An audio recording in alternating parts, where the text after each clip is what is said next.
बोलो सच्चिदानंद भगवान की जय। ओम नमो भगवते वासुदेवाय। ओम नमो भगवते वासुदेवाय। हरि ओम हरि ओम। सच्चिदानंद रूपाय विश्वोत्पत्ति आदि हेतवे तापत्रय विनाशाय श्री कृष्णाय वयं नुमः। कल तक की कथा में यमराज जी बालक का रूप धारण करके वहाँ हिरण्यकश्यप के भाई की स्त्रियों को उपदेश दे रहे हैं। आगे कह रहे हैं कि भौतिक प्रकृति के गुणों तथा उनसे उत्पन्न तथा कथित सुख तथा दुख को वास्तविक रूप से देखना तथा उनके विषय में बातें करना व्यर्थ है। जब दिन में मन विचरता रहता है और मनुष्य अपने आप को अत्यंत महत्वपूर्ण समझने लगता है, या जब वह रात में स्वप्न देखता है और अपने आप को किसी सुंदरी के साथ रमण करते देखता है, तो ये मिथ्या स्वप्न मात्र होते हैं। उसी प्रकार से भौतिक इंद्रियों द्वारा उत्पन्न सुखों तथा दुखों को बेकार समझना चाहिए। अथ नित्यम अनित्यम वा नेह सोचन्ति तद्वदः नान्यथा शक्यते कर्तुम स्वभाव सोचतामिति।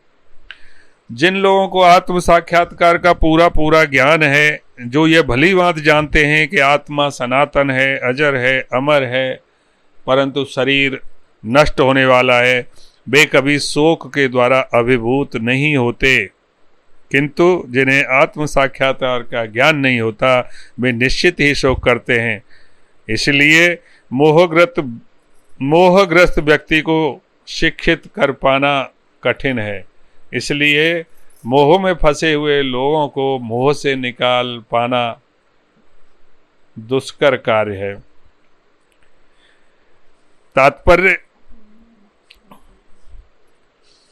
कि मीमांसा दार्शनिकों के अनुसार प्रत्येक वस्तु नित्य अर्थात शाश्वत है, और सांख्य दार्शनिकों के अनुसार प्रत्येक वस्तु मिथ्या है अर्थात अनित्य है, अर्थात अस्थायी है, अर्थात नष्ट होने वाली है। तो भी आत्मा के वास्तविक ज्ञान के बिना ऐसे दार्शनिक मोहग्रस्त रहते हैं और शूद्रों की तरह शोक करते हैं। अतएव श्रील सुखदेव गोस्वामी ने परीक्षित महाराज से कहा है कि श्रोतव्यादि राजेंद्र नृणाम संति सहस्त्रशः अपश्यताम आत्मतत्वम गृहे सुगृह मेधिनाम। कि हे राजेंद्र, हे राजन, जो लोग भौतिकता में रमे हुए हैं, जो लोग संसार में रमे हुए हैं, जो लोग संसार के भोगों में फंसे हुए हैं, वे परम सत्य के ज्ञान के प्रति अनभिज्ञ होने के कारण मानव समाज में अनेक विषयों का श्रवण करते हैं, खूब आनंद लेते हैं, खूब पिक्चर देखते हैं।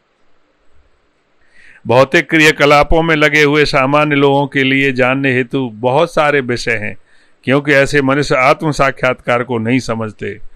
अतएव मनुष्य को आत्म साक्षात्कार के विषय में शिक्षा ग्रहण करनी चाहिए, जिससे जीवन को किसी भी परिस्थिति में अपने व्रत पर अटल बना रहे। इस संसार में इतने सब्जेक्ट हैं, इतने विषय हैं कि जिनको अगर पढ़ने के लिए लग जाए या जिनको सीखने के लिए अगर व्यक्ति लग जाए तो उसको 500 साल की उम्र भी कम पड़ेगी। परंतु एक ही चीज़ है जिसके लिए आया है, वो है आत्म साक्षात्कार। तो ऐसे फालतू के चक्करों को छोड़ करके आत्म साक्षात्कार के लिए लग जाना चाहिए। लुब्ध को विपिने कश्चित पक्षिणाम निर्मंतो अंतकः वितत्य जालम विदत्रे तत्र तत्र प्लोभयन् कुलिंग मिथुनुम तत्र विचत्समदृश्यत तयो कुलिंगी सहसा लुब्धकेन प्रलोभिता। एक बहेलिया था जो पक्षियों को दानों का लालच देता था।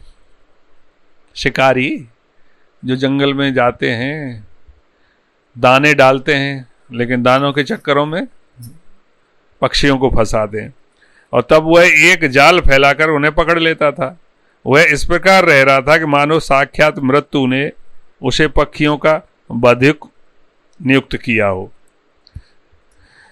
जंगल में घूमते हुए उस बहेलिया ने कुलिंग पक्षियों का एक जोड़ा देखा। इन दोनों में से मादा पक्षी बहेलिया के प्रलोभन में आ गई। जो स्त्री थी, दो जोड़ा था, एक पुरुष एक स्त्री, कुलिंग पक्षियों का।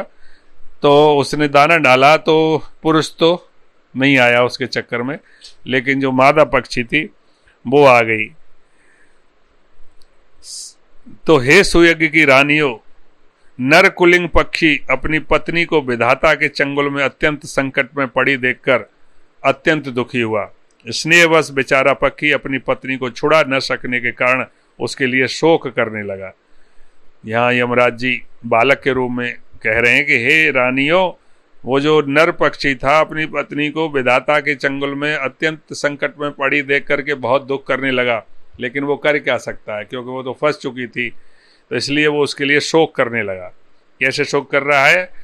अहो अकुरुणो देवा स्त्रिया करुणया विभो कृपणम माम न शोचन्त्या दीनया किम करिष्यति कामं नयतु मा देव किमर्धेनात्मनो हि मे दीनेन देवता दुक्मनेन विधुरायुषा। यार विधाता कितना क्रूर है, वो किस पे दोष दे रहा है? विधाता को। मेरी पत्नी असहाय होने से ही ऐसी विषम स्थिति में है और मेरे लिए विलाप कर रही है। भला विधाता इस बेचारी पक्षी को छीनकर क्या पाएगा, उसे क्या लाभ होगा? ऐसे मतलब शोक कर रहा है वो, और कह रहा है कि यदि निर्दय विधाता मेरी अर्धांगिनी मेरी पत्नी को लिए जा रहा है तो वह मुझे भी क्यों नहीं ले जाता? आधा शरीर लेकर और अपनी पत्नी की क्षति से संतप्त होकर मेरे जीने से क्या लाभ? मुझे इस प्रकार से क्या मिलेगा? पक्षी की अभागी संतानें मात्र विहीन होकर अपने घोंसले में उसकी प्रतीक्षा कर रहे हैं, और वह आए तो उन्हें खिलाए। वे अब भी बहुत छोटे हैं और उनके पंख तक नहीं उगे हैं, मैं उनका किस प्रकार पालन कर सकूंगा? इस तरह से वो कह रहा है कि उनकी माँ जा रही है, बच्चे छोटे छोटे हैं, पंख उगे नहीं है अभी उनके, हैं। तो ऐसा सोच करके वो विधाता को दोष लगा रहा है। विधाता को कह रहा है कि आप उसको ले जा करके क्या कर लोगे, क्या करोगे?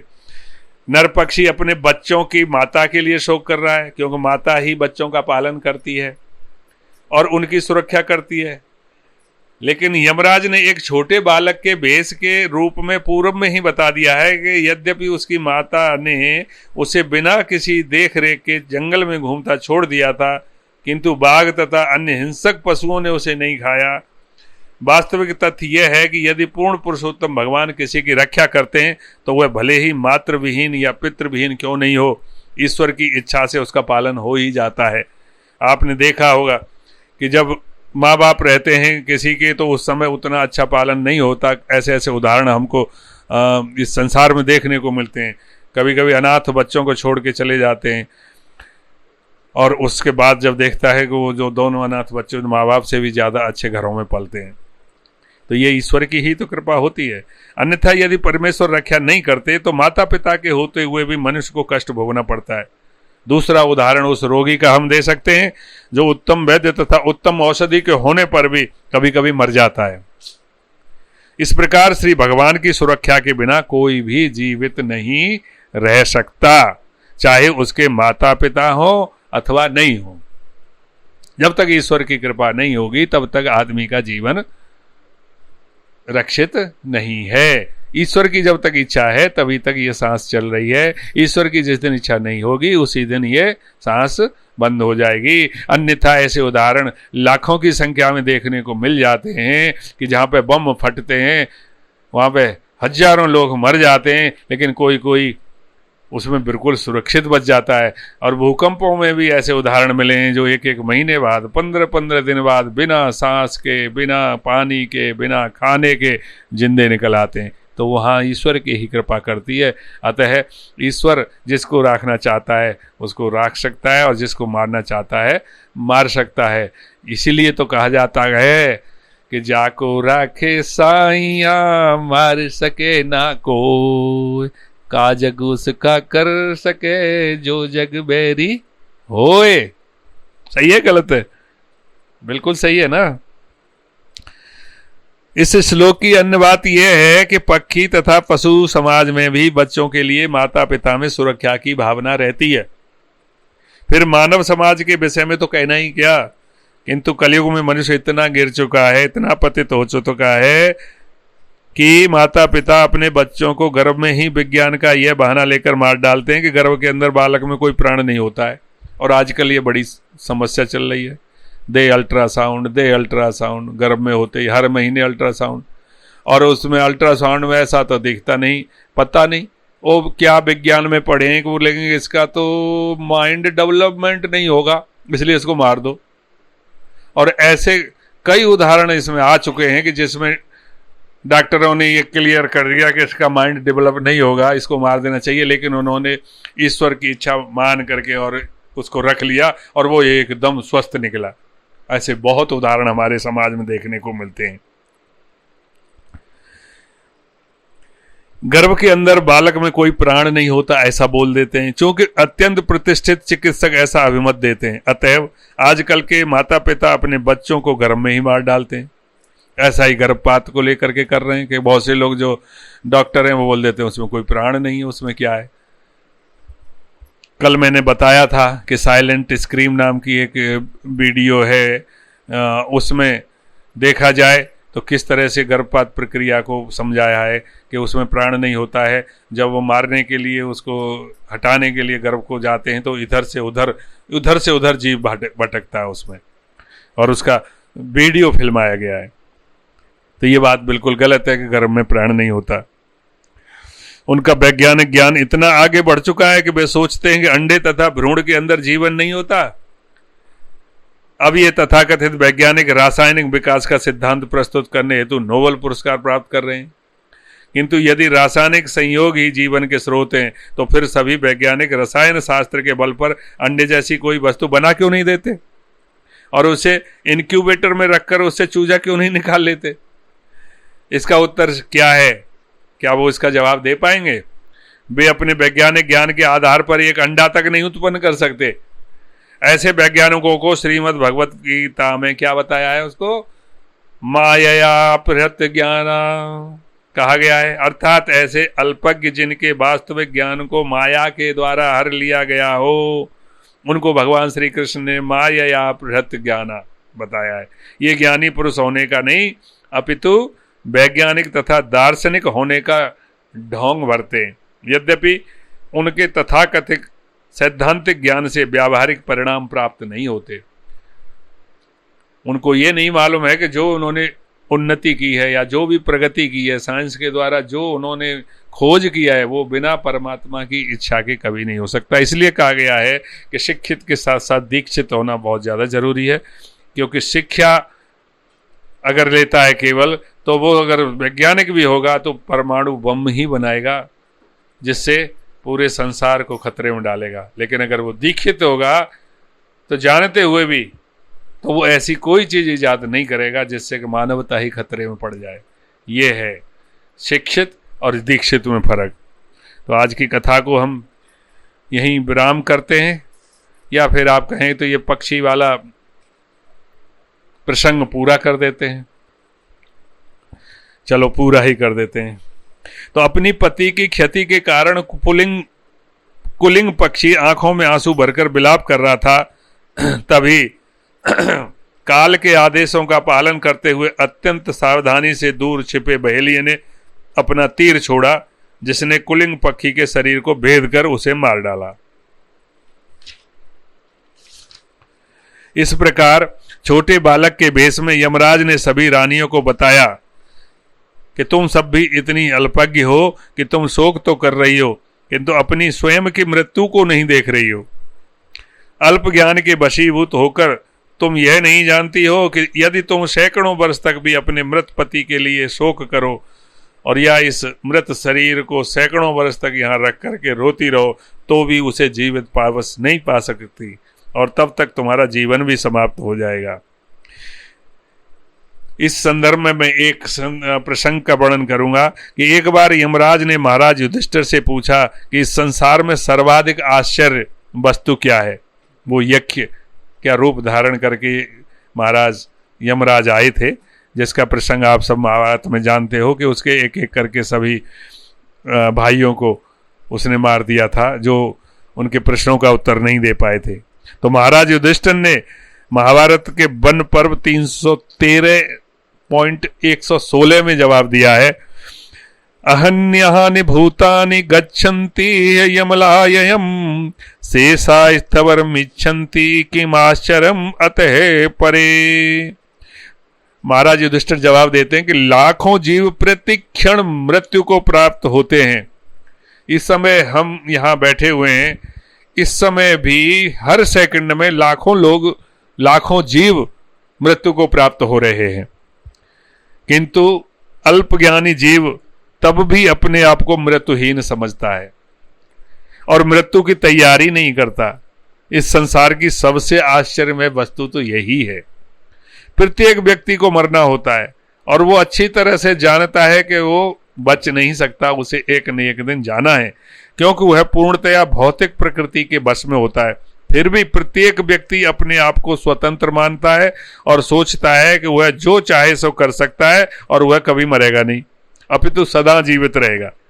तथाकथित विज्ञानी विविध योजनाएं बना रहे हैं जिससे जीव भविष्य में हमेशा जीवित रहेंगे, किंतु जब वे ऐसे वैज्ञानिक ज्ञान में निरत रहते हैं तभी यमराज उन्हें अपने यथा समय तथाकथित उस शोध कार्य से बिना बुलाए सीधा उठा लेते हैं। वो कर रहे होते हैं कि हम ऐसे ही लाएंगे कि बुढ़े को जवान बना देंगे और जवान को ऐसा कर देंगे कि वो ऐसा ही रहे हमेशा, और ऐसे भी शोध कार्यों में लगे हुए हैं कि वो कभी जीवित ही रहे हमेशा, कभी मरे ही नहीं, और इसमें भी लगे हुए हैं कि ऐसा ही शरीर बना दें। तो ये फालतू के कामों में वो अपनी लगा, लेकिन उन्हें ये नहीं पता कि पता नहीं वो समय कब आ जाए कि तुम्हारा वो शोध कार्य वहीं के वहीं, फिर उसके बाद उनके दूसरे अनुचर आ जाते हैं, वो भी उस शोध को लगे रहते हैं। तो कितनी मूर्खता है। इसी का आश्चर्य, यही सबसे बड़ा आश्चर्य युधिष्ठिर जी ने बताया था कि हर व्यक्ति जानता है कि उसे मरना है, अटल सत्य है, बिल्कुल सत्य है, फिर भी ऐसी मूर्खतापूर्ण बातें करते रहते हैं कि वो सदैव जीवित रहेंगे, जैसा कि ये उदाहरण विज्ञानियों के बारे में दिया है। तो आज यहीं पर कथा को विराम करते हैं। बोलो सच्चिदानंद भगवान की जय। राधे